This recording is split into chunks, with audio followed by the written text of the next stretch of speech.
مقصد تقوی خدای سن خوف پانس پر غالب کرن کہ ہم ہر وقت ایسی زندگی گزارے کہ میرا اللہ مجھے دیکھ رہا ہے کہ بگس کا تس عمل کروں کہ ان سے خدای میں ناراض.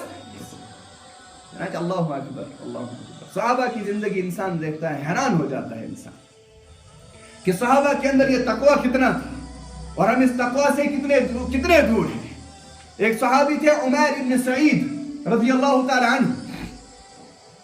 حضرت عمر رضی اللہ تعالی عنہ نے ان کو شام کا گورنر بنا کے بھیجا. کہا سعید عمیر ابن سعید تم کو ہم شام کا گورنر بناتے ہیں.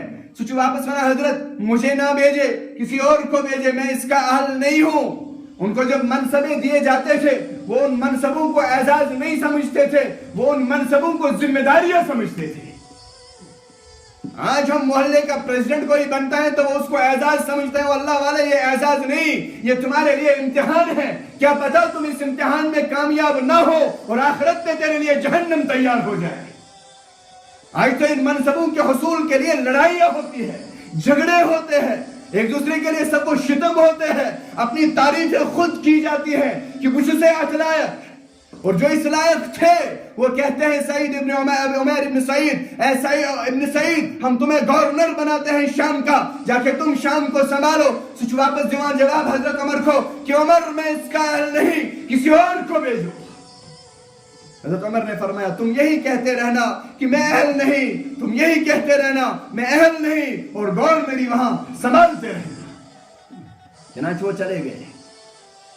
کچھ مہینوں تک تو خط و کتابت جاری رہی. وہاں کے حال و احوال عمیر ابن سعید بھیجتے رہے لیکن منز کیا مسائل گئے کہ خط شاید بھیجا ہو لیکن راستے کی وجہ سے کوئی کیونکہ ازوک دور ہو اس نے کی واٹس ایپ پر کرو میسیج تو واچے گا حضرت یہ دلیل شیئت یہ اس سسٹم ہے جو سوشل میڈیا اس نے کی خط و کتابت ہوتی تھی پھر بندے کو روانہ کرنا پڑتا تھا پھر راستے کی مسافت جو ہوتی تھی وہ طے کرنی پڑتی تھی یا تو گھوڑا ہوتا تھا یا تو اونٹ ہوتا تھا. کوئی ہوائی جہاز کا مسئلہ کوئی تیز گاڑی کا مسئلہ نہیں تھا. تو بیچ میں اس میں کیا کہتے ہیں گیپ آ گئی. تو حضرت عمر رضی اللہ تعالیٰ عنہ کے پریشان کہ کہیں حضرت عمیر بن سعید کی زندگی تبدیل تو نہیں ہوئی.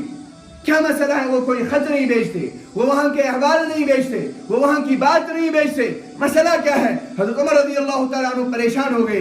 کوئی الٹا مسئلہ نہ ہو تو تین سوز نفر بیا کسی گستور نظر دن. اب جب وہ گیا وہاں سے پھر بھی کوئی حال و احوال خبر نہیں ملی اس کی.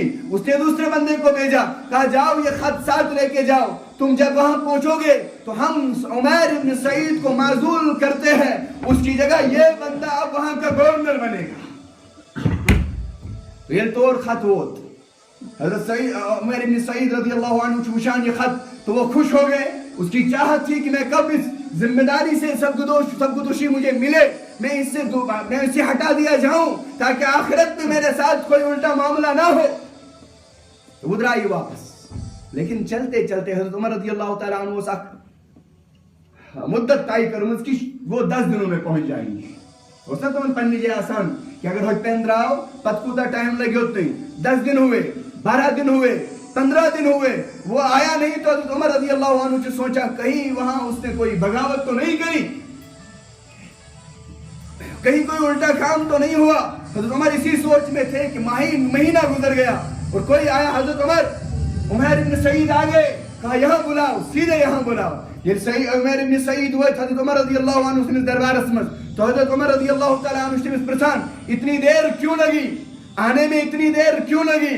کہا حضرت گورنر بننے سے پہلے میرے پاس کوئی سواری نہیں تھی پھر جب میں گورنر بنا تو مجھے یہ چیز گوارا نہیں ہوئی کہ میں بیت المال سے کوئی گھوڑا لوں کوئی سواری لوں اور میری رعایا جو ہو ان کے پاس سواری نہ ہو. تو مجھے ڈر تھا کہ اگر اس سے کوئی سواری لوں کل آخرت میں اللہ مجھے کہے گا کہ ہر ایک تمہارے رعایا کے پاس سواری موجود تھی تم نے کیسی سواری تم نے کیسے اپنے لیے سواری کا انتخاب کیا. تو اس ڈر سے کہیں آخرت میں پکڑا نہ جاؤں میں نے کوئی سواری بیت المال سے نہیں لی میں شام سے پیدل آ رہا ہوں. کہا اچھا کہا جی حضرت. کہا اچھا تمہارے کپڑے کہاں ہیں؟ میرے ہاتھ میں تو کوئی چیز نہیں ہے کپڑوں کی.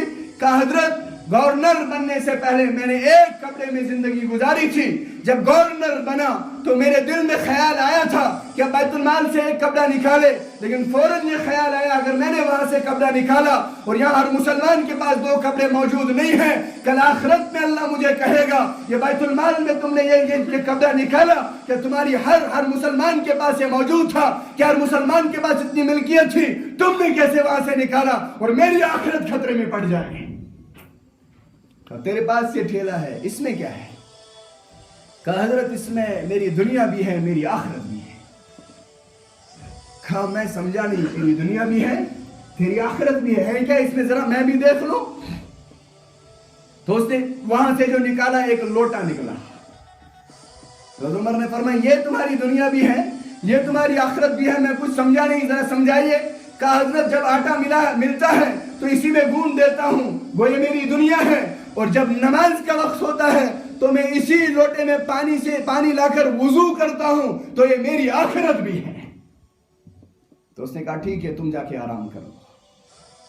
یہ تم تو ایک واپس اس کے بعد دوسرے صحابی کو کہا تم اس کے پیچھے گھر جاؤ، کہیں ایسا نہ ہو کہ یہ میرے پاس جو اپنا حال ظاہر کر رہا تھا پیچھے سے ایسا مسئلہ، پیچھے سے کوئی اور زندگی ہو، ذرا معلوم کر کے آؤ، تم میری طرف سے مہمان بن کے جانا، یہ لو 2000 اشرفیہ، اگر تم نے اس کو ایسا پایا تو یہ اشرفیہ اسی کو دینا، اور اگر ایسا نہ پایا تو مجھے خبر دینا تاکہ مجھے پتہ چلے یہ میرے سامنے کچھ حالات پیش کر رہا تھا وہ جھوٹ تھا۔ اب جب وہ گئے شامن گئے تو حضرت السلام علیکم میں مہمان بننا چاہتا ہوں۔ جی مرحبا مرحبا، مہمان کا آنا مرحبا، خوشی کی بات ہے میرے گھر میں مہمان آیا۔ اللہ اکبر، ان کے پاس گھر میں کھانا تو نہیں ہوتا تھا لیکن ان کے دل میں مہمان کی عزت ہوتی تھی۔ ہمارے گھر میں کھانا تو بہت ہوتا ہے لیکن مہمان آتا ہے تو پریشانی ہوتی ہے، مہمان کیوں ہمارے گھر میں آیا؟ وہ خوش ہوتے تھے کہ مہمان آیا، رزق اپنا لایا، اپنے مقدر کا کھائے گا، لیکن جب میرے گھر سے جائے گا اس گھر کے اوپر جو مصیبتیں آنے والی تھی، اس گھر میں جو پریشانیاں تھی، یہ مہمان ان کو اپنے ساتھ لے جائے گا۔ اب رات ٹھہرے، صبح جب کھانے کا مسئلہ آیا تو اب کھانے کے لیے بیوی نے پیش کیا پردے کے اندر سے جو کی روٹی پیش کی اور نمک کے ڈھیلے پیش کیے، تو مہمان سے عمیر بن سعید کہہ رہے ہیں یہ کھائیے بھائی، یہ کھائیے، ہمارے یہاں سالن نہیں ہے جس کے ساتھ روٹی کھائی جائے۔ یہ گورنر کے گھر کا حال ہے، کہا ہمارے یہاں سالن نہیں ہے جس میں روٹی کھائی جائے، اب ہم نمک سے ملا کے اس روٹی کو کھاتے ہیں۔ اس نے جب کہا تیرے گھر میں اور کیا ہے؟ کہا 3 سیر جو ہیں اور کوئی چیز میرے گھر میں نہیں ہے۔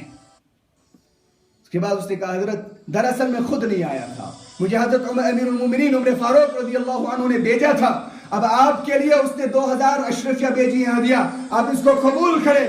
وہ وہاں سے تھرا گیا، کہا میرے گھر میں 3 سیر جو موجود ہیں، مجھے یہ نہیں پتا وہ پہلے ختم ہوگا کہ میری زندگی پہلے ختم ہوگی، میں اس پیسے کا کروں تو کیا کروں، مجھے نہیں چاہیے۔ اسے کہا حضرت ٹھیک ہے اگر تم اپنے اوپر خرچ نہ کرنا چاہو اس کو لے لو، مدینہ کے غربا ہیں، یتامہ ہیں، مساکین ہیں، ان کے اوپر تقسیم کر کے اپنی آخرت بناؤ۔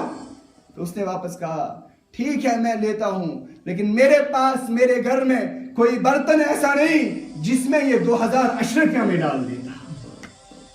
تو بیوی نے سنا تھوڑا سا حضرت آپ لیجئے میرے سردار، یہ امیر المومنین کا تحفہ ہے، ہدیہ ہے، اس کو ایسے واپس نہ جانے دیجئے، اس میں رکھ لیجئے اور اس کے بعد یہ صحابی آئے، سارے احوال حضرت عمر کو بتائے۔ حضرت عمر رضی اللہ تعالیٰ نے پھر کچھ دیر کے بعد کہا عمیر بن سعید کو بلایا جائے۔ عمیر بن سعید نے آئی، کہا عمر سچ بتانا تم نے ان 2000 اشرفیوں کا کیا کیا؟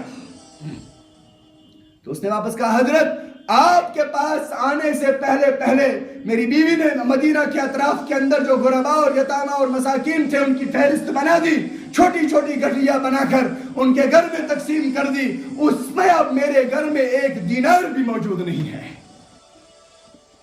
میرے گھر میں صرف 3 سیر جو ہے وہ اب بھی موجود ہے، لیکن آپ کے بھیجے ہوئے ہدیے میں تھوڑا بھی موجود نہیں ہے۔ کہا سعید کیا اللہ کے بندے میرے پاس موجود ہیں؟ کیا نبی کے امتی اللہ نے مجھے دیے ہیں؟ اتنے متقی اور تقوی والے میں نے سوچا بھی نہ تھا۔ کہا عمر تم ایک کام کرو، تم شام کی گورنری پھر سے قبول کرو۔ تو اس نے واپس کہا حضرت اب میں یہ گورنری قبول نہیں کرنا چاہتا, اس گورنری کی وجہ سے میرے اخلاق بگڑ گئے, میں ڈرتا ہوں کہ میری آخرت تباہ نہ ہو جائے. کہا تمہاری اخلاق کیسے بگڑے اللہ کے بندے, اتنے اچھے نیک صفات ہو, آپ تمہارے اخلاق بگڑے تو کیسے بگڑے؟